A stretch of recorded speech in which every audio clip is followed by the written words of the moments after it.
Olá, boa noite, tudo bem? Sejam bem-vindas e bem-vindos a mais uma quarta-feira, a última do mês de março. Estamos aqui fechando o verão. Já acabou a semana passada, né? Tudo bem com vocês? Chat hoje, para quem não está aqui, o pessoal começou falando de café, já foi para o leite, já foi para a cachaça, já foi para a caipirinha e cordialmente estamos trocando informações de como combater os vícios em todos os níveis. Então, maravilhoso trabalho de vocês, parabéns pela facilidade de se abrirem aí, o que nos ajuda bastante. Aos companheiros da Rádio Amigo Espírita, sejam muito bem-vindos, uma ótima noite. A vocês que estão acompanhando também pelo YouTube, pelo SoundCloud, pelo TuneIn, por qualquer plataforma que seja, sejam muito bem-vindos, ok? A Isabela pergunta se eu cortei o cabelo. Cortei porque eu vou lá para Santa Maria, né? Então já aproveitei para passar, dar uma tosada. Ok? Aos companheiros que estão aqui presencialmente, eu deixo o meu boa noite para todos vocês que estão na sala e também para Socorro de Paulista, em Pernambuco, a Maria Emília de Caratinga, Minas Gerais, a Rosita de Blumenau, Santa Catarina, a Isabela de Franca, São Paulo, o Dioclésio de São João del Rei, Minas Gerais, o Sebastião de Cornélio Procópio, Paraná, o Arnaldo de Santa Rita do Sapucaí, também companheiro expositor de estudos da Rede Amigo Espírita, a Patrícia de Blumenau, Santa Catarina, a Rita de Juiz de Fora, Minas Gerais, a Lourdes de Santos, São Paulo, o Ronildo de Vitória da Conquista, na Bahia. Também o Décio, companheiro dos estudos, está aqui, Décio Naves. Ok. Carolina. Estamos todos aqui, prontos para começar. Este é o estudo da obra Triunfo Pessoal, escrita por Divaldo Franco e Joana de Ângeles, realizado pela Rede Amigo Espírita, e eu sou o Vitor Antenori Rossi. Vejam bem, este é o encontro de número 33, no dia 30/3, no capítulo 3.3. Se eu não tivesse faltado há 2 semanas, estaríamos na parte 3. Essa enormidade de números 3 significa nada. Então, fica aqui esse marco. Pessoal comentando. Certo? Então, este é o encontro de número 33 e fecharemos o capítulo 3.3, Desajustes Internos, parte 2, ok? Este capítulo também volto a ressaltar, assim como o da semana passada, eu preferi não intervir com notas do expositor, porque ele é bem claro, mas ele é extremamente profundo no que concerne a reflexões. Se alguém souber de numerologia, o que esse monte de 3 pode dizer, vamos ouvi-los. Seguindo, então, direto no estudo. A vida mental, decorrente da conduta moral, é de relevante significado para o binômio doença-saúde. Porquanto, dessa usina de forças, procedem as energias que harmonizam ou desequilibram a maquinaria que irá produzir os elementos vitais para a preservação da sua realidade temporal. Vamos lá. Todos os slides são mais ou menos assim, tá? A vida mental, decorrente da conduta moral, é de relevante significado para o binômio doença-saúde. Ok? Qual é a informação que nós temos aqui? Que, de acordo com a minha conduta moral, eu influenciarei a minha vida mental e a minha vida mental influenciará a minha saúde. Ok? Então, a base de compreensão dessa primeira parte é de que a moral deve ser levada em conta no que diz respeito à saúde, porque ela interfere diretamente na vida mental. Na prática, se você está fazendo coisas que não gostaria de fazer, você tem que fazer coisas no seu emprego. Eu deixei alguns dos meus empregos, sempre pedi demissão, nunca fui demitido, justamente quando chegava um ponto em que eu tinha que fazer coisas que iam contra os meus valores, né? assina esse laudo aqui, contrata essa pessoa aqui, dá seu parecer aqui, deixa esse cara mais um mês internado, mesmo você já querendo dar alta para ele. E aí isso, obviamente, me deixava perturbado, e por não conseguir dar seguimento nisso, eu pedia demissão. Mas algumas pessoas não podem pedir demissão.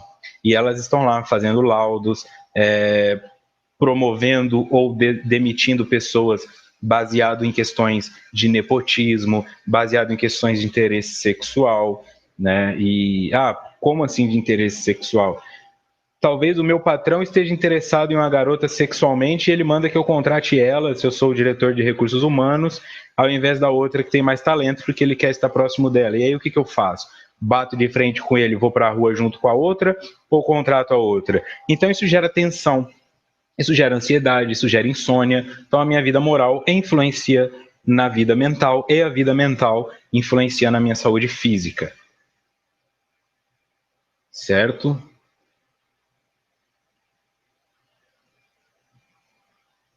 Tá.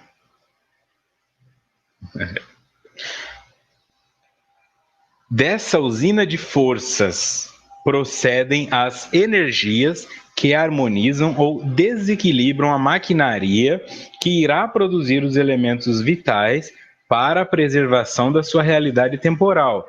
Qual que é a nossa realidade temporal? Este corpo físico. O que vai mantê-lo saudável ou adoecido será como essas energias virão da minha vida mental. Tá? E a minha vida mental é influenciada pela moral, então como isso se explica? Grande parte da cura está em um refazimento dos comportamentos morais. Isso é mais fácil do que se dependesse apenas de medicação, até como nós vamos ver hoje, ou se dependesse de fatores externos. Tá? Mudar a sua moral, e quando eu falo mudar a sua moral, não é deixar de acreditar nas coisas que você acredita. Tá? Você não precisa perder os seus valores, mesmo que eles sejam errados aos olhos da sociedade, aos olhos de Jesus. Jesus falou para eu fazer coisas que eu não consigo fazer. Tudo bem, ele não te obrigou a nada, ele sugeriu, tá? Se você ainda não dá conta de fazer diferente, faça como você faz. Quando eu falo de mudar o refazimento dos aspectos morais, tente então se vincular a empresas e a locais onde você pode exercer a sua moral, mesmo que ela seja corrupta, tá? É um absurdo falar isso, mas não é, né? Nós temos que olhar para todas as pessoas no estágio em que elas estão. Todos nós podemos exercer algum nível de corrupção em nossas vidas, mas algumas vivem em função disso, ok? E nós não podemos ir lá e dar um tiro na cabeça dessas pessoas achando que elas merecem menos oportunidade do que nós. Até porque, se eu for levar essa regra ao pé da letra, quem me garante que uma arma não vai ser apontada para a minha cabeça? Quem me garante que eu estou isento de corrupção? Tá? É um olhar sobre isso aí. Então, se eu posso viver essa realidade, vá viver essa realidade.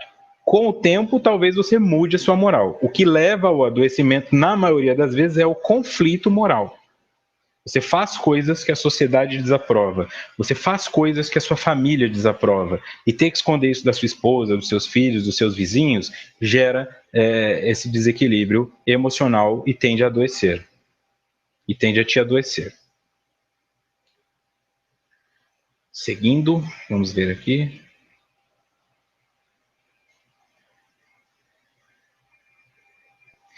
Continuando. Naturalmente, a preponderância da hereditariedade com as cargas necessárias à depuração do ser reencarnado, as sequelas das enfermidades infecto-contagiosas constituem elementos dominantes para a ocorrência de distúrbios emocionais, psíquicos e as degenerescências físicas. Naturalmente, né? Ou seja, isso vai acontecer de forma natural. Pierre de Florianópolis chegando aqui, Cristina de São Mateus no Espírito Santo também. A preponderância da hereditariedade com as cargas necessárias à depuração do ser reencarnado, ou seja, as informações hereditárias que são necessárias para que eu me modifique, mesmo que eu as enxergue como punitivas, essa doença genética, essa tendência, esse comportamento, e etc., as sequelas das enfermidades infecto-contagiosas constituem elementos dominantes para a ocorrência de distúrbios emocionais psíquicos e as degenerescências físicas. Bom, então o que eles estão querendo dizer com isso? Apenas ressaltando o fato de que isso acontece.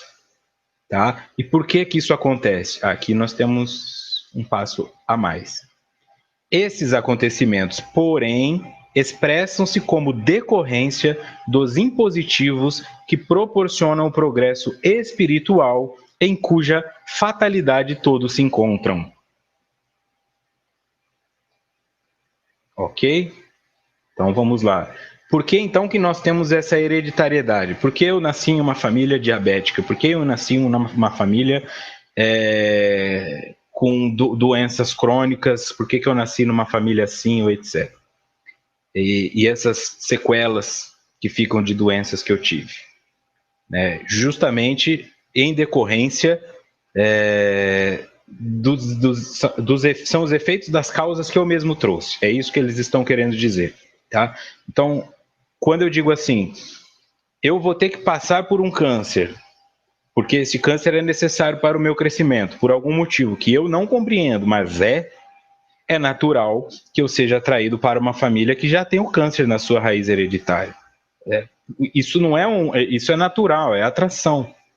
Porque se nós pensarmos que as doenças partilham normalmente da mesma causa, a maioria das pessoas que passam por infarto são pessoas coléricas, enraivecidas, que perdem a paciência com facilidade, ou pessoas que não perdem a paciência nunca, mas que comem bastante para compensar essa raiva retida, como se a gordura fosse sugar essa raiva. Então nós temos comportamentos que mais ou menos se assemelham.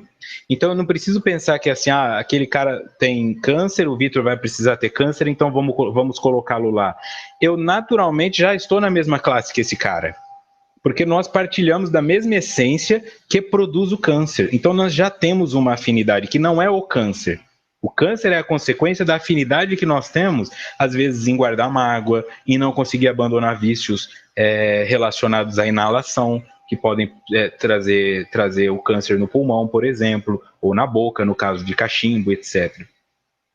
É nesse sentido que nós temos que enxergar, tá? Que a doença, ela já é o quadro sintomatológico para me mostrar que algo está errado. Mas é este algo que está errado que me faz ser atraído para uma família ou para um nicho específico. É o que vai determinar se eu vou nascer na favela, numa zona de guerra, se eu vou nascer num condomínio de luxo, tá?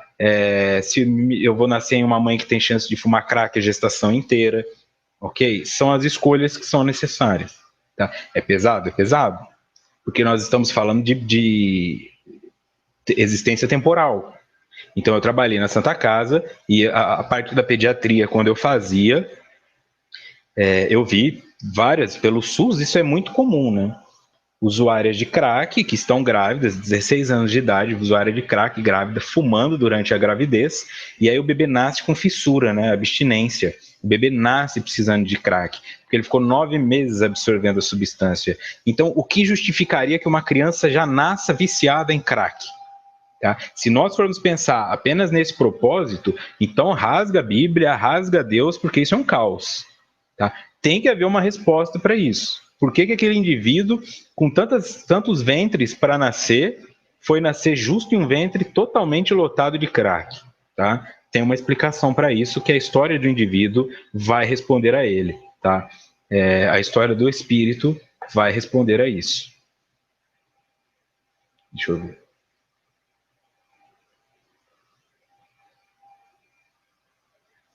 Isso. A Eliane diz que a camada de gordura, ela pensou que fosse necessidade de proteção.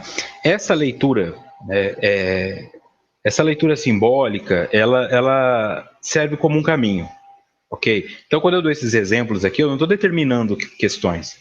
Né? Da mesma forma que eu não confio naquele dicionário de sonhos. O pessoal, dicionário de sonhos da psicanálise.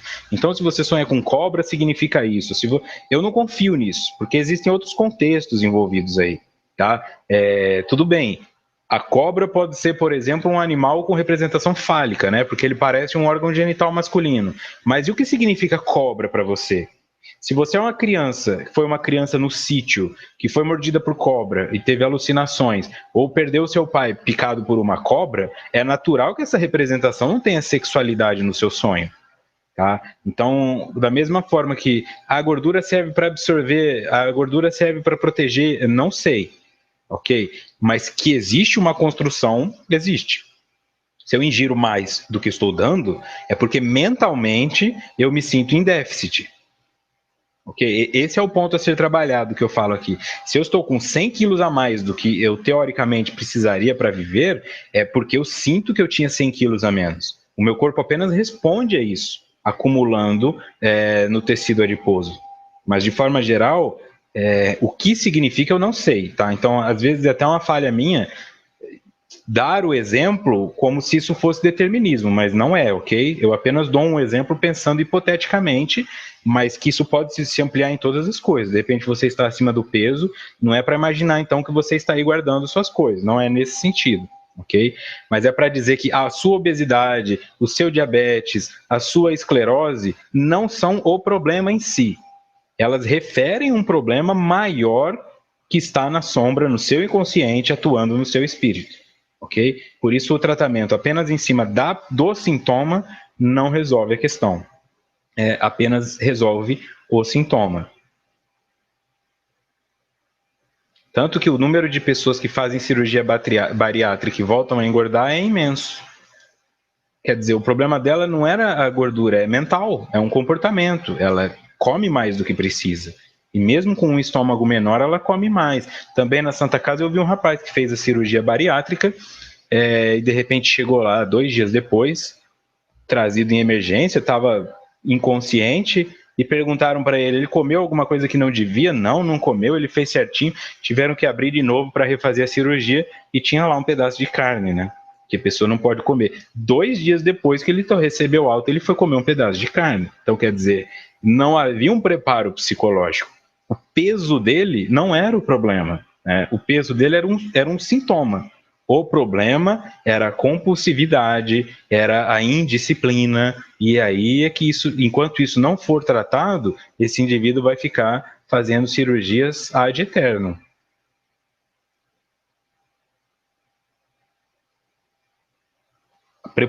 Preponderância da hereditariedade com as cargas necessárias à depuração do ser reencarnado, as sequelas das enfermidades infecto-contagiosas constituem elementos dominantes para a ocorrência de distúrbios emocionais, psíquicos e as degenerescências físicas.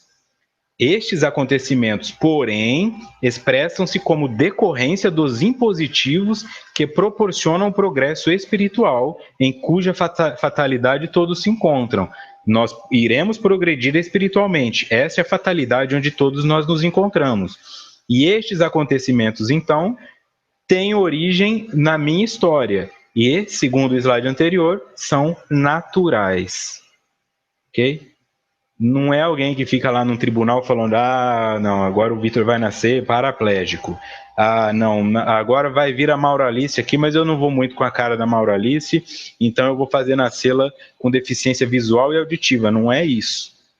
Tá? Não é alguém que determina isso. É a nossa consciência que nos movimenta em direção aos iguais a nós e, naturalmente, os iguais a nós, né? O iguais ficou nós aqui. Os iguais a nós viverão juntos. É natural isso aí. Quando você entra numa sala de aula, se você é bagunceiro, depois de uma semana você já está lá no fundão. Se você é estudioso, você já começa a brigar pelas primeiras carteiras. Depois que a briga termina, você começa a fazer as amizades. Aí tem aqueles grupinhos. Então, você ia na escola, por exemplo, ia ter aquelas apresentações de seminário. E eu lembro que na minha sala tinha o grupo das meninas que eram extremamente inteligentes, né? Elas eram de escola pública, estudavam no Objetivo, e elas conseguiram bolsa no Objetivo fazendo prova. Então, elas realmente eram muito inteligentes. E o trabalho delas era um negócio fora de série, assim, né? Parecia que tinha sido feito por um artista. E aí vinha o grupo do qual eu fazia parte, que era dos renegados, né? Dos alunos problema, dos que não saíam da diretoria. Nossa, parecia que tinha sido feito por uma criança de 5 anos. Isso lá no primeiro colegial. Porque não dá para comparar. Tá? Como seria o equilíbrio? Se eu, por exemplo, que era relaxado, me juntasse com alguém que era estudiosa, aí ia ter um trabalho mais ou menos, mas por natureza nós nos juntamos àquilo que nos faz bem. E o que nos faz bem é aquilo que partilha os mesmos gostos que nós. Então, se eu sou um indivíduo que adora metal, eu não vou conseguir conviver com alguém que adora sertanejo. Na hora de dirigir o carro, nós vamos ter problema. Na hora de ouvir a música para fazer faxina em casa, nós vamos ter problema. Então, espiritualmente é a mesma coisa. Se eu sou fofoqueiro, se eu sou brigão, se eu sou machista, quando eu desencarnar, é com esse grupo que eu vou ficar junto.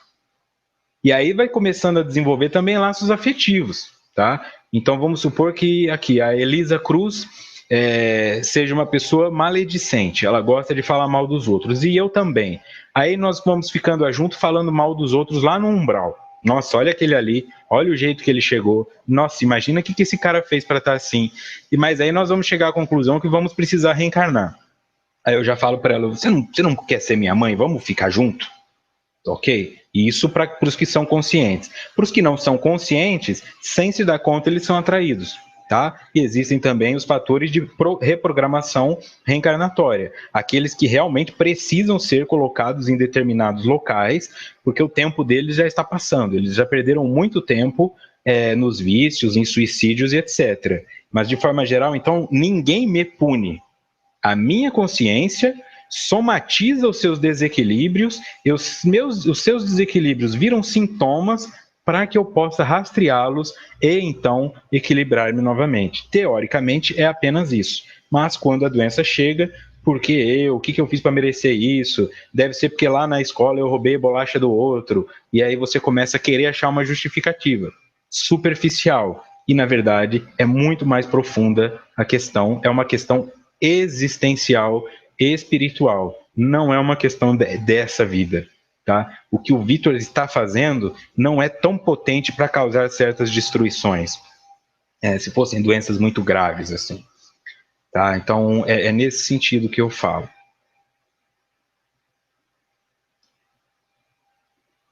Mauralice, falei da Mauralice, a Mauralice já respondeu aqui, ó, brinca.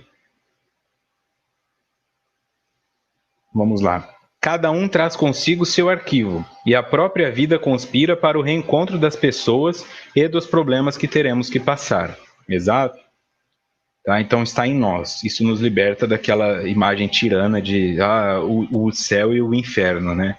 Deus está me punindo pelo mal que eu fiz. O mal que eu faço, a minha consciência renega moralmente e isso gera desequilíbrio. É apenas isso. Se Jesus disse que seríamos capazes de expulsar demônios, o que é uma depressão? O que é um diabetes?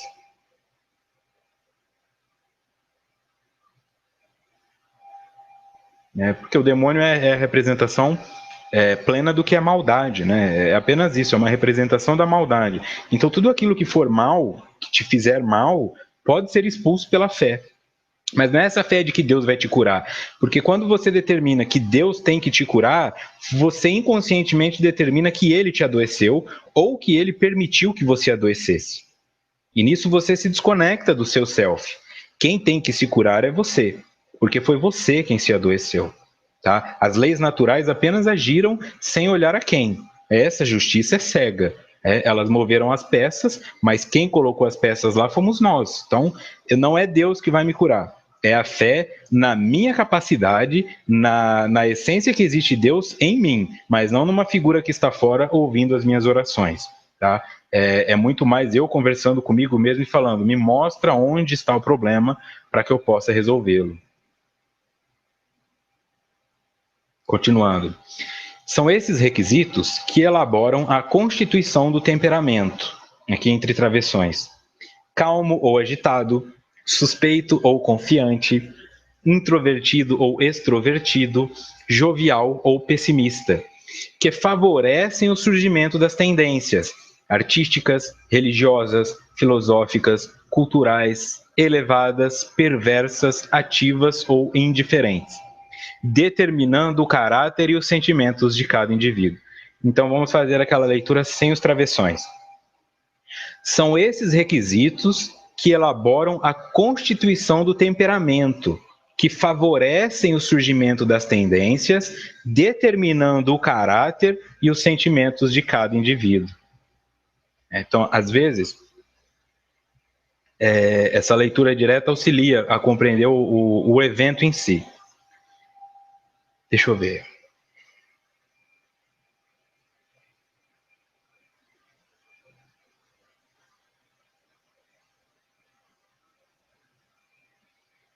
A Silene fez uma pergunta, essa pergunta está bem extensa. Se o Arnaldo estiver ouvindo, eu peço que ele lhe responda, porque ele vai saber falar disso melhor que eu, mas eu concordo com você. Então vamos lá. São esses requisitos que elaboram a constituição do temperamento, que favorecem o surgimento das tendências, determinando o caráter e os sentimentos de cada indivíduo. Ok? Então, o que determina se você é calmo ou agitado, suspeitosa ou confiante, introvertida ou extrovertida, jovial ou pessimista, e se você tem tendências artísticas, religiosas, filosóficas, culturais, perversas ou indiferentes, estão nesses requisitos. Certo? Então, este é o ponto a observarmos aqui. Eu não sou uma consequência apenas molecular, como nós já vimos aqui, ok? Então, eu tenho esse dom artístico, mas isso também está na minha construção, ok? É óbvio que eu não vou nascer com uma tendência artística se eu vivi em um local que não tinha arte. Isso aí não tem como fugir, né? Tanto que, às vezes, nós enxergamos artes em coisas que são artísticas e não enxergamos em outras que também deveriam ser. Eu, por exemplo, quando eu ando na rua, eu gosto aqui de São Paulo porque tem muito isso, tem muito grafite nas paredes. Eu acho isso extremamente bonito, eu acho isso extremamente artístico, mas tem pessoas também que vão em museus, pagam lá 50 euros para entrar e ficam olhando para um quadro em branco com um ponto preto no meio. O que o artista quis dizer com isso? Certo? Então, são artes e artes. Aí passam na rua e falam, olha essas pichações, esses maloqueiros. E tem desenhos, e tem mensagens maravilhosas colocadas ali. Tá? Eu, particularmente, gosto muito disso. Também me impressiona aqueles indivíduos que é uma pichação, mas que pintam o topo dos prédios de cabeça para baixo. É impressionante o que esses caras conseguem fazer. E há uns 10 anos, se não me engano, um grupo de franceses veio para o Brasil, viu essas pichações nas paredes e levou esses pichadores maloqueiros lá para a França para pintar isso em alguns prédios, porque eles acharam extremamente bonito. Então, o ponto de vista que eu falo artístico depende de quem vê. Tá? O rapaz do Tá Tranquilo, Tá Favorável aí tá estourando no mundo inteiro. Todo mundo tá fazendo a dança dele, mas ele é reconhecido como arte e cultura? Até que ponto vai isso aí? Em compensação, nós temos aí musicistas da MPB ou de música clássica ou sinfônicos que só tocam em praças de cidades pequenas em eventos de aniversário da cidade. E às vezes de graça porque precisam se promover. Então nós temos uma cultura que diz que o bonito é o que é culto, é o que é lírico. Mas na prática, o popular não é isso. Então quem é que está pagando para ver esses indivíduos? É aí que eu levanto um questionamento. Tá? Um ingresso para ver o show do Andrea Bocelli aqui no Allianz Parque, o mais barato, R$300. Os mesmos R$300 que você paga para assistir o Wesley Safadão. Qual é a diferença entre Andrea Bocelli e Wesley Safadão? Depende do ponto de vista de quem tem os R$300. Tá claro? Então, é aí que nós estamos dizendo. Então, se eu tenho uma tendência, depende de onde eu nasci. Tá? Tribos indígenas e aborígenes são cheias de rituais de dança, de música, então não significa que eu sou estudioso, eu sou um espírito que veio da Europa. Não é isso, ok? Tenhamos em mente essa relatividade e não sejamos hipócritas. Nós estamos imersos em uma cultura pop que prioriza o simples e o fácil de ser compreendido. Músicas com um refrão ganham rádio, mídia, todos os programas de televisão e outras com 150 mil acordes, ninguém paga para ouvir. Tá? Então, até que ponto nós estamos determinados, até que ponto nós estamos realmente conscientes de onde vêm nossas tendências?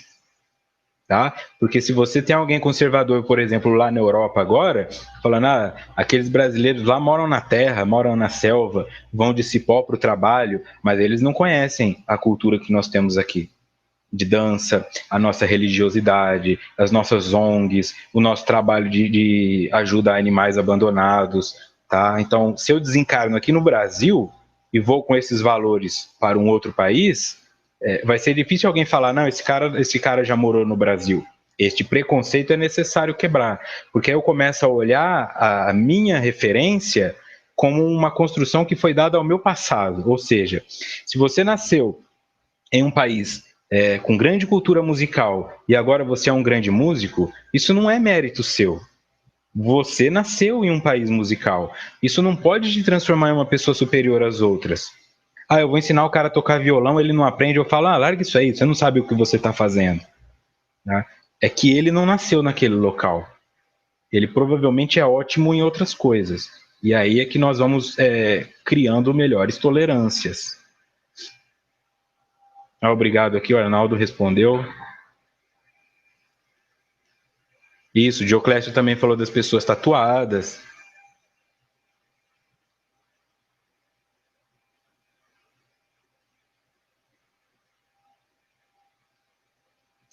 A Kelly fez uma pergunta. Kelly, eu não entendi exatamente a sua pergunta. Se você puder reformulá-la também, eu agradeço. Vamos lá. Continuando. Não obstante, quando alguém reconhece essas possibilidades que lhe são inatas, pode alterar profundamente as manifestações negativas, tornando-as enobrecidas, e as positivas, transformando-as em ideais de plenitude, facultando-se a produção de neuropeptídeos que irão cooperar para o logro em pauta, como resultado da elevação mental para alcançar o objetivo a que se propõe. Tá? Lembrando que neuropeptídeo diz respeito também aos neurotransmissores. O que eu preciso saber de neuropeptídeo sendo leigo? Tá? É a comunicação no nosso cérebro. Né? Quando falam de sinapse, quando falam de neurônio, se parte do cérebro é neuro. Então é uma informação que parte do meu cérebro para que algum comando seja dado ao meu corpo. Tá? Então, se eu vou me sentir feliz, se eu vou ficar triste, tudo começa por esses neurotransmissores. Então vamos lá. Quando alguém reconhece essas possibilidades que lhe são inatas, ou seja, quando você entende que você nasceu com algumas coisas e que elas estão em você, você pode alterá-las profundamente quando as suas manifestações são negativas. Pode também torná-las enobrecidas. E se as manifestações forem positivas, você pode transformá-las em ideais de plenitude. Ok? Por quê? Porque aí o meu cérebro vai começar a receber uma informação, uma vibração mais sintonizada, mais equilibrada e não haverá o desequilíbrio orgânico. Tá? Então, aqueles lapsos que às vezes nós temos de bondade deveriam se transformar em ideais. Então, se você tem lapsos de bondade, não veja isso como sorte. Bom, se eu conseguir fazer isso uma vez, eu consigo fazer duas. Fazendo duas, eu consigo fazer 4. Fazendo 4, eu consigo fazer 8. E aí você vai em uma PA para o resto da vida. E quando você perceber, o número está imenso. Né? O número de coisas positivas que você faz serão superiores aos de negativas. E depois de um tempo, as negativas se anularão.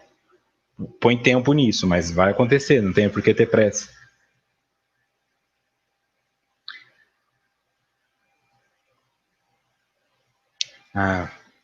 Agora eu entendi.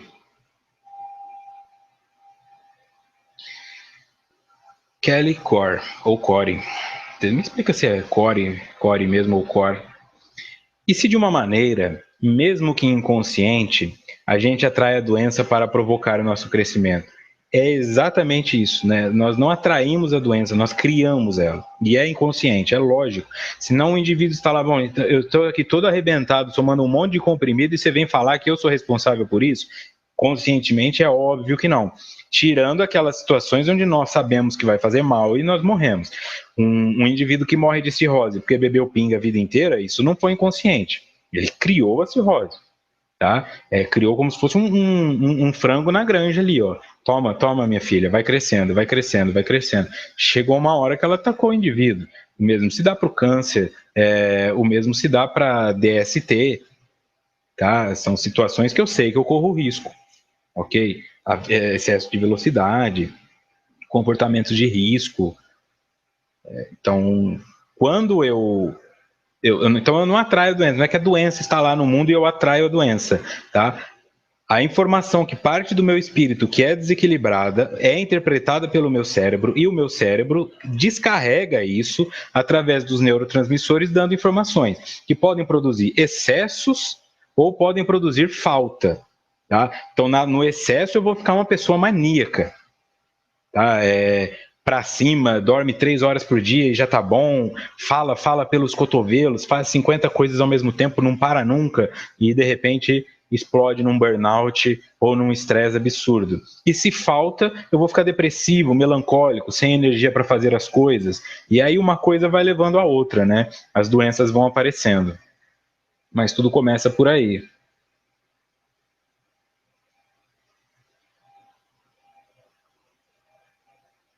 A contabilidade da vida, segundo Sebastião.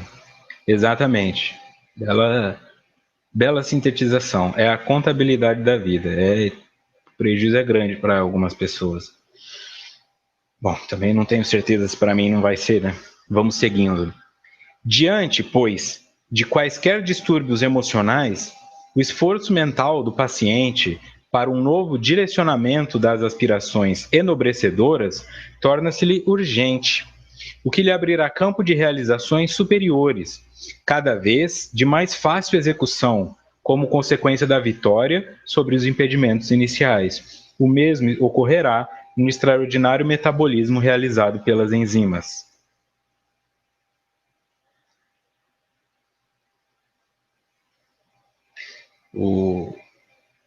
Deixa eu compartilhar isso aqui para voltar nesse slide depois. O Arnaldo coloca assim: temos uma amiga que tem síndrome do pânico. A mãe dela vive dizendo que a filha puxou a ela.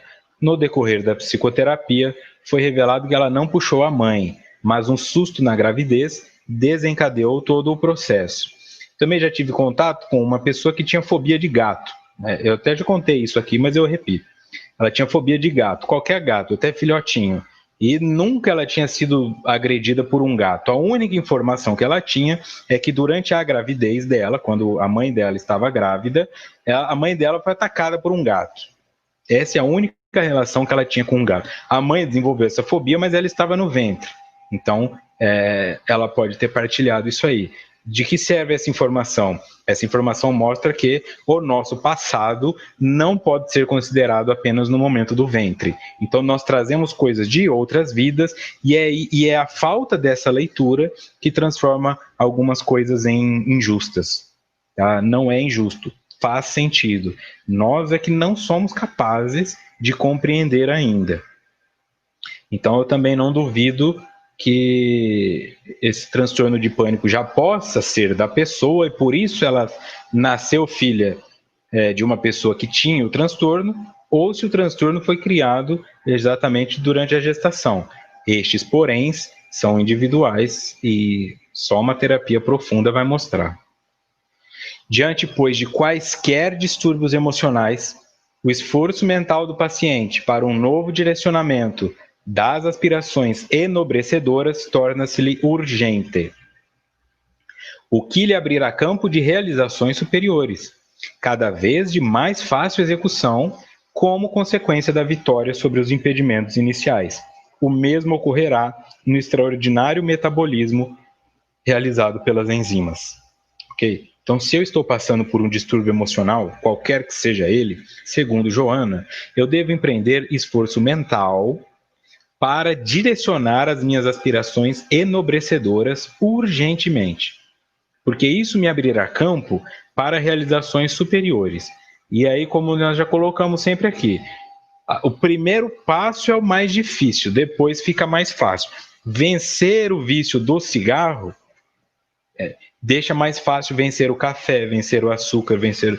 Porque o que você precisa é, eu preciso aprender a vencer o vício. Depois que você aprendeu a vencer um vício, fica mais fácil vencer todos os outros, tá? Você tem um know-how. Não significa que, bom, parei de fumar hoje, amanhã eu paro com o café. Não, mas você já começa a entender os benefícios de ter parado de fumar. E aí você começa a pensar, e se eu parar de tomar café, então, o que será que vai acontecer? E aí você passa a ter um olhar no sentido dos benefícios, e não apenas na abstinência. Porque o que nos impede de abandonar um vício é a abstinência. Eu não vou conseguir viver sem isso. Sem o café eu não levanto da cama. Sem um doce depois do almoço é como se eu não tivesse almoçado. E nós, então, nos acostumamos com o medo da abstinência e não paramos para analisar os benefícios da abstinência, tá? Porque eles virão a médio e longo prazo e a abstinência a curto prazo. Como nós somos imediatistas, é o curto prazo que prevalece. Quem consegue entender e chegar ao médio prazo, parei de fumar, agora eu subo a escada e não fico cansado, eu melhorei minha relação sexual, eu melhorei minha autoestima, eu melhorei a minha pele, o meu hálito, aí ele começa a querer melhoras, e aí vira aquela bola de neve que eu sempre coloco aqui.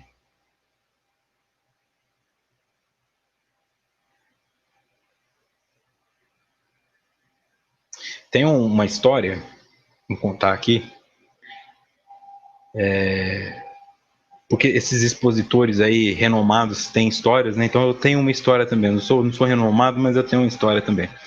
Um companheiro de doutrina, não digo companheiro, mas para mim foi um líder, né? Porque foi através dele que eu cheguei ao Espiritismo. Em 2006, eu me inscrevi no curso básico de doutrina para estudar o Livro dos Espíritos, mas era um ano inteiro estudando por cima as obras de Kardec. E o indivíduo que ministrava esse curso, toda vez que alguém colocava uma caneta apontada na direção dele, ele ficava em pânico. Ele pedia para a pessoa, vira essa caneta para lá, por favor. Vira essa caneta para lá, por favor. A caneta nunca podia estar apontada na direção dele. Então, quando eu falo assim, eu tenho fobia de gato, eu tenho fobia de palhaço, eu tenho fobia de altura, ok, mas caneta, qual seria a explicação? Fez lá a sua regressão, foi buscar respostas para isso, e descobriu que era um executor numa existência anterior, ele era responsável por machucar as pessoas mesmo, promover a execução em nomes religiosos, e acabou que ele foi morto com uma lança. A execução dele foi dada por um indivíduo que, com uma lança, perfurou ele. Então, a última coisa que ele viu foi uma lança vindo em sua direção. Toda vez que ele viu uma caneta apontada na direção dele, ele tinha esse sentimento injustificável, óbvio, mas que ele não ficava em paz. Enquanto uma caneta estivesse apontando na direção dele, ele não dava aula.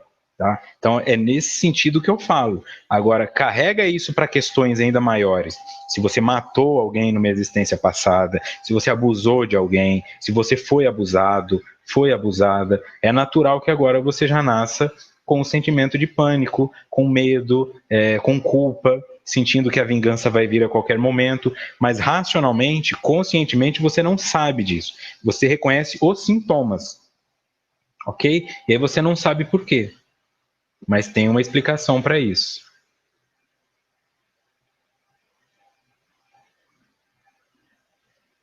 Legal.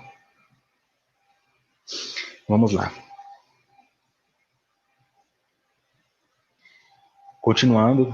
O mau hábito da queixa contumaz, da reclamação constante, do pessimismo, estimula a produção ou redução de neuropeptídeos que desorganizarão as sinapses e desestruturarão a neurotransmissão, a prejuízo da saúde emocional, por extensão, para o surgimento de uma disfunção metabólica. Comportamentos que devem ser evitados, então, segundo eles.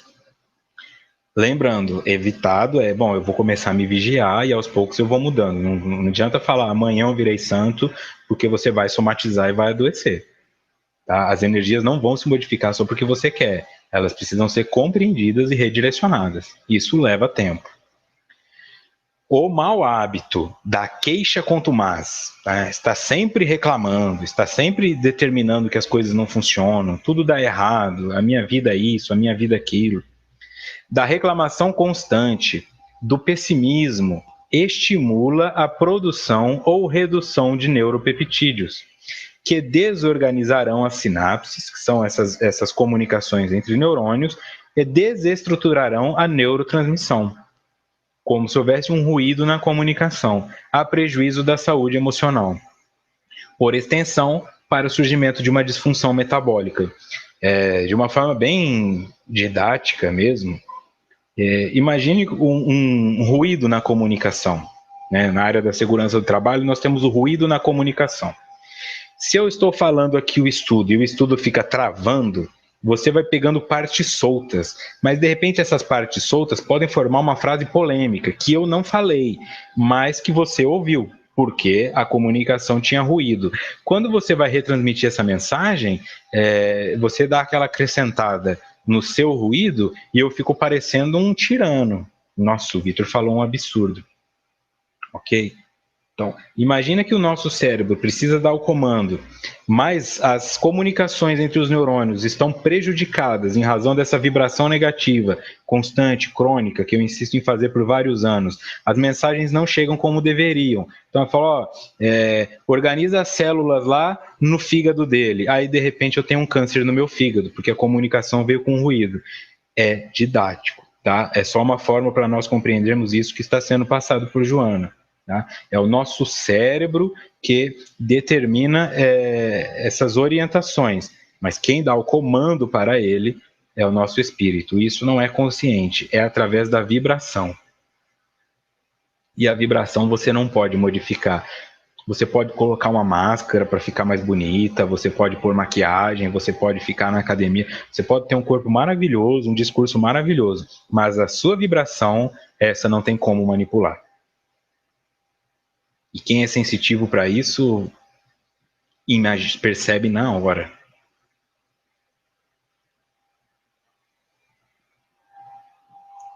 A Kelly pergunta se o pânico tem a ver com alto grau de culpa. Novamente, nada tem a ver com algo. Tudo é relativo, tudo tem uma explicação, tudo se justifica, mas o contexto histórico do indivíduo tem que ser levado em conta. Quanto mais no passado eu puder buscar, melhor. Tá? Eu não estou falando de vidas passadas e etc. Senão pode também confundir mais ainda. Mas se eu te respondo que sim, aí uma pessoa que está assistindo esse estudo com pânico fala, então eu tenho culpa? Eu não sei, ok? Pode ser medo, pode ser arrependimento, pode ser trauma, pode ser tanta coisa que só a pessoa vai determinar, ok? Por que eu sinto pânico? Mesmo que eu sinta o mesmo pânico que você, talvez as nossas razões sejam diferentes. Continuando. De maneira equivalente, a esperança é a oração, a alegria e o cultivo de ideias dignificantes, estimuladoras, produzem o reverso, favorecendo com harmonia, saúde e bem-estar de longo curso. A Sirlene fez uma pergunta, a vibração a gente não muda com bons pensamentos? Ela foi respondida, né? A vibração, ela muda com os bons pensamentos, mas quando esses bons pensamentos são meus, que eu não tenho que fazer força para pensar neles, quando eles são automáticos, quando instintivamente eu reajo fazendo o bem, tá? Instintivamente. Eu até coloco isso no meu livro, Na Angústia do Crescer. Quando um indivíduo passa por uma situação negativa, a sociedade olha para o autor e não para a vítima. Então, se uma garota é estuprada, esse cara tem que morrer, esse cara tem que ser preso, a polícia tem que ir atrás desse cara, e a garota que foi estuprada, que é quem precisa de atenção, fica no esquecimento. Então as pessoas não se indignam, né? O que diferenciaria o indivíduo com os bons pensamentos do com boa vibração é que quando ele ouve a notícia no jornal, a garota foi estuprada. Se eu penso, tomara que esse cara morra e que ele seja estuprado também, essa é a minha vibração.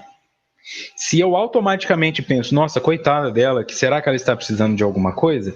Essa é a minha vibração, tá? Então, por isso que eu digo que a vibração não pode ser moldada pela minha vontade. Eu me transformo através da revolução moral.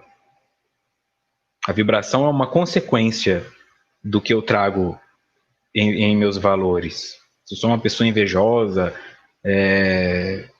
pessimista, não tem como eu vibrar positivamente.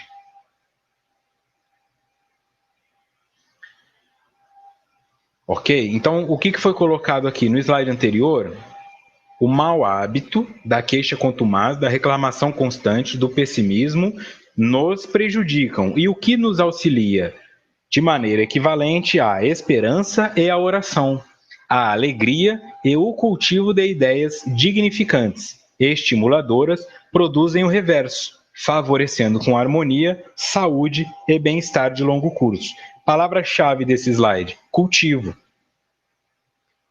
Eu começo pensando, mas isso vai funcionar como uma atividade física, chega a doer. Pensar em fazer o bem chega a doer, porque eu começo a falar, nossa, eu penso tanta coisa, mas eu não consigo fazer. Tá? Depois de um tempo, isso vai ficando automático, por isso é um cultivo. Quando você planta um pinheiro, você não planta um pinheiro, tá? Você planta uma muda. Naquela muda você enxerga o pinheiro, mas entre esta muda se transformar em um pinheiro, existe o quanto de dedicação você vai colocar ali. Você vai colocar numa terra boa, você vai regar, você vai tirar as formigas, você vai tirar as pragas. Se você não fizer nada disso, aquela muda nunca chegará a ser pinheiro. A mesma coisa acontece com os bons pensamentos. Se eu só fico com bons pensamentos, mas eles não se transformam em boas ações, então eu nunca chegarei a ser uma boa pessoa. Nesse sentido, entre valores bons e maus. Ok? Como é que eu faço isso na prática? Sempre, sempre, sempre seja a sua cobaia, o seu laboratório. Seja você. Tá? Antes de fazer, eu vou fazer algo de bom para o meu filho, faça algo de bom para você. Porque isso vai te deixar feliz. E estando feliz, você está fazendo algo de bom para o seu filho. Tá? Porque onde que eu enxergo esse valor? Se eu quero fazer algo de bom para os outros, mas eu não estou fazendo algo de bom para mim, então eu vou lá e faço uma coisa legal para o meu filho. E ele fala, não gostei. Aí eu fico nervoso. Mas eu dou tudo para você. Olha o quarto que você tem internet, você faz tudo. Esse é o indivíduo que não está fazendo primeiro para si. Se eu faço para mim, isso gera em mim uma tranquilidade que o meu filho vai se sentir mais próximo de chegar até mim. As negativas dele não vão ser vistas como ofensas, mas apenas como manifestações próprias. Ele não é obrigado a gostar de feijão porque eu gosto. Tudo bem. Ele não vai comer feijão. Tem coisa que eu não como. Mas é nesse sentido, né? A maioria é assim, você vai comer o que tem na mesa, porque na sua idade a gente não ficava reclamando de comida, não. Não é o ponto de transformar aquilo num trauma, mas é dialogar com ele. Olha, eu sei que você não gosta disso, mas é isso que nós temos para comer. Ok? Se nós formos fazer só o que você gosta, aí quem vai comer o que não gosta sou eu. É um diálogo de participação, porque eu estou em paz, tá? Então, antes de você tentar fazer alguma coisa de bom para alguém, faça para si. Melhora a forma como você se cuida, melhora as atividades físicas que você faz. Faz 10 abdominais ali no quintal da sua casa, você não vai nem suar, não vai nem fazer diferença. Mas depois de um mês, você terá feito 300 abdominais. Quantos abdominais você fez no último ano? É nesse sentido. Quantos livros você leu? Quanto tempo você passou relaxando? Porque hoje o nosso relaxamento é um relaxamento estressante. Eu relaxo, deito na minha poltrona com a televisão ligada, olhando meu celular e a televisão, vou dormir olhando meu celular, meu cérebro está lá todo ativo, aí de repente as luzes se apagam e eu quero que ele durma. Não vai dormir. Não vai dormir porque o relaxar não existe. Nós estamos confundindo relaxar com o vício tecnológico. Então nós não relaxamos. E por não relaxar, ficamos a maior parte do tempo cansados ou imaginamos que não temos tempo para fazer aquilo que gostaríamos. Vitor, eu queria ir na academia, mas eu não tenho tempo. Tem. Eu queria ler, mas eu não tenho tempo. Tem. Uma página por dia você pode fazer. Meia hora de esteira na academia você pode fazer. Vale a pena. Tá? Isso vai começar a liberar endorfinas que você não tem. E essa meia hora você vai falar, não, agora eu quero fazer 40 minutos. E depois de um tempo você fala, deixa o meu celular para lá. E quando perceber, tá lá, correndo a maratona de Boston, né? Pensando num lugar bem alto, assim. Mas é devagar que começa, né? Como diz o Emmanuel, quem não anda 100 passos não vai andar 10 mil. Não sei se são 100 e 10 mil, mas é isso. Ok? Então, o que eles sugerem que cultivemos é a esperança, a oração, a alegria e ideias dignificantes. E o que eles sugerem que nós evitemos, a queixa contumaz, reclamação constante, o pessimismo.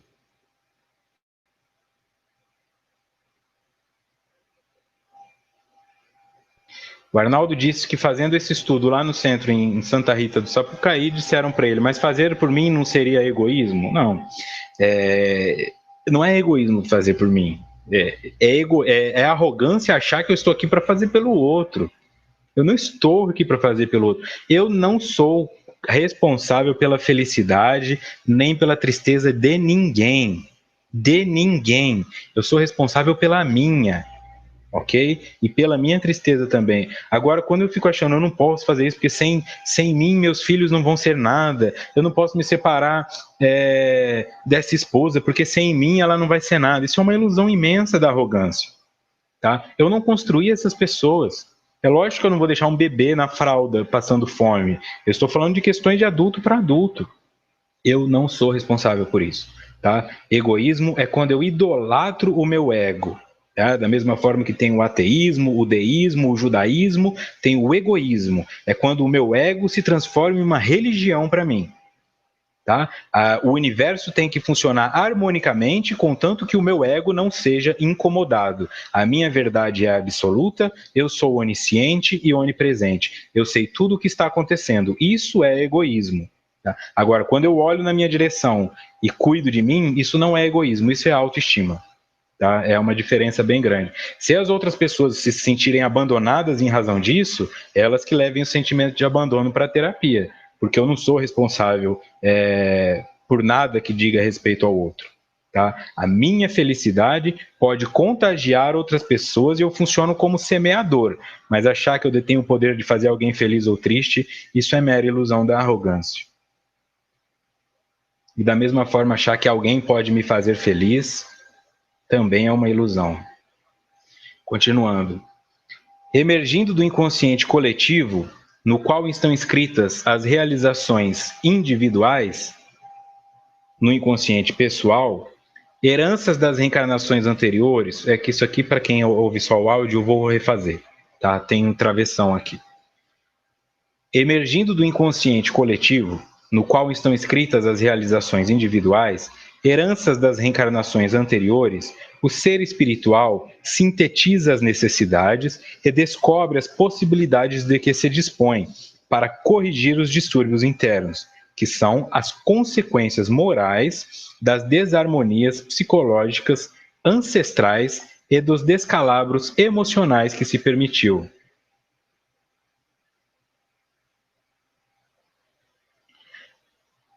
Então vamos lá, repetindo isso aqui. Eu não sou responsável pela felicidade ou pela tristeza do outro. Eu posso movimentá-la. Só que se não houver felicidade na pessoa, eu posso fazer o que for. Ela não vai reconhecer isso. Ok? Então não sou eu que faço uma pessoa feliz. Né? É a pessoa que tem a felicidade em si ou não. E a minha presença pode fazer essa felicidade se mobilizar, mas não fui eu quem colocou essa felicidade lá e eu não tenho como retirá-la. A conquista pessoal, ela é eterna. Nós não perdemos aquilo. Tá? Então, para que não fique parecendo que então nós não devemos nos importar com os outros. Não é nesse sentido. Tá? Mas eu não posso me importar se o outro enxerga autoestima como egoísmo. Tá? Então é uma pessoa que de alguma forma está me explorando, está dependente de mim, terceiriza os problemas dele para que eu resolva e não se conforma que eu esteja bem comigo mesmo. Tá? Quem me ama de verdade vai ficar feliz quando eu faço caminhada, não vai falar, nossa amor, mas você vai com esse short, onde você está indo? Tem mulher? Onde você está indo? Tem homem? O que você faz? Não é isso que a pessoa está preocupada. Ela só lhe fala, que legal, você está cuidando da saúde, você foi no médico, você arrumou seu cabelo, que legal. Isso é diferente, ok? Não fica esse monte de medo de, você vai me trair. Não, eu estou cuidando de mim. Se quisesse te trair, eu te traía com o entregador de gás, eu te traía com o cara do meu trabalho, eu te traía com o vizinho, eu te traía. Né? Eu não vou te trair porque eu fui na academia. Aí a pessoa fala, mas as pessoas lá estão propensas a isso, e pode rolar alguma coisa. Mas pode rolar em qualquer lugar, né? Se você não quer que olhem para sua esposa ou que olhem para o seu marido, então se relacione com uma pessoa que você considera muito feia. Esse é o ponto. Né? Se você olhou para essa pessoa e ela te chamou a atenção na multidão, é óbvio que ela vai chamar a atenção de outras pessoas, mas isso não implica que ela vai responder a elas da mesma forma que respondeu a você. Então, cuidar de si é autoestima. Enxergar isso como egoísmo é narcisismo, é birra de mentalidades emocionais infantis.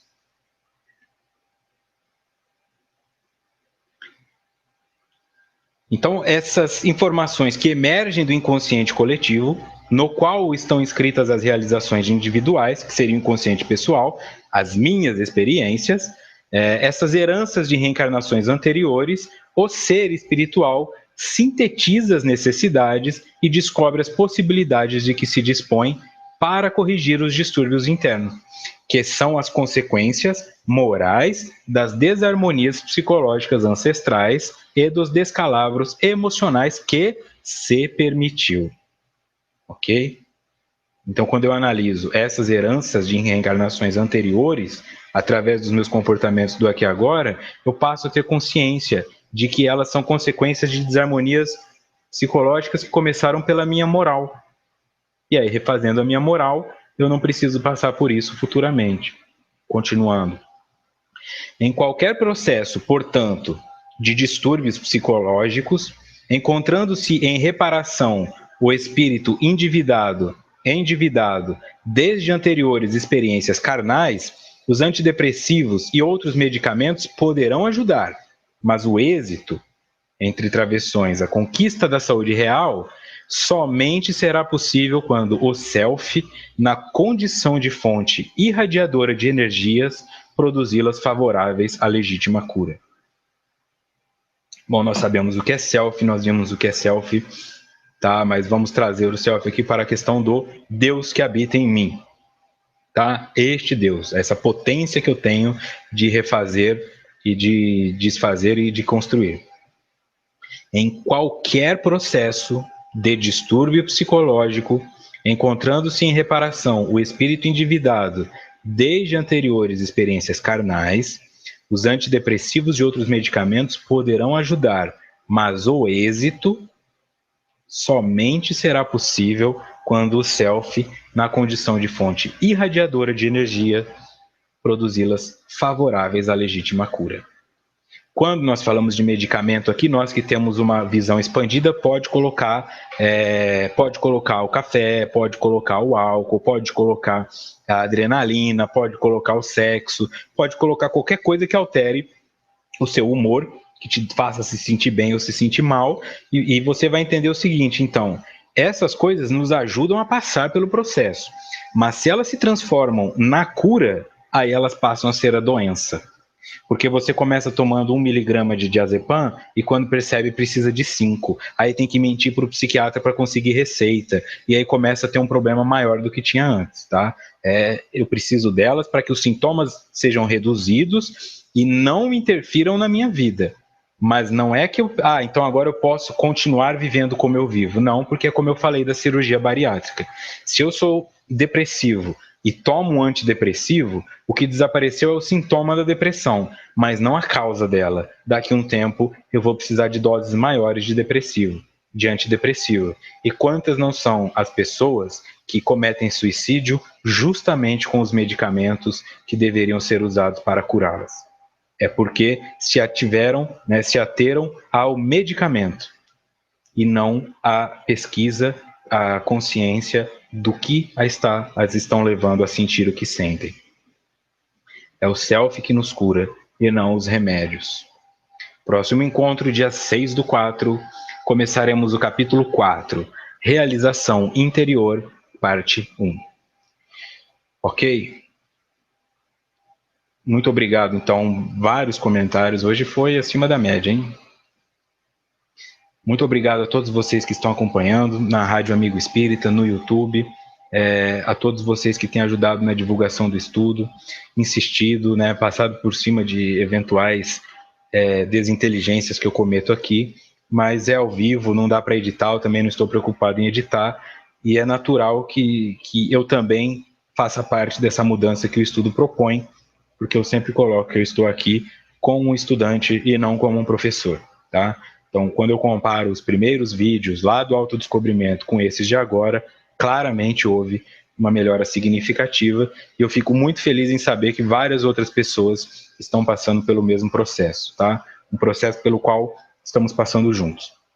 Graças à Rede Amigo Espírita, que cede esse espaço, e a todos vocês que cedem um pouco do seu tempo para estarem aqui ouvindo um estranho que aos poucos vai se tornando um conhecido. E vocês, da igual forma, também vão se tornando conhecidos a mim, ok? Desejo a todos um grande abraço. Não se esqueçam que neste fim de semana estarei em Santa Maria, no Rio Grande do Sul, fazendo várias palestras e um seminário, e quem puder passar por lá, será muito importante esse prestígio de vocês, ok? Uma ótima semana, um grande abraço e muita paz.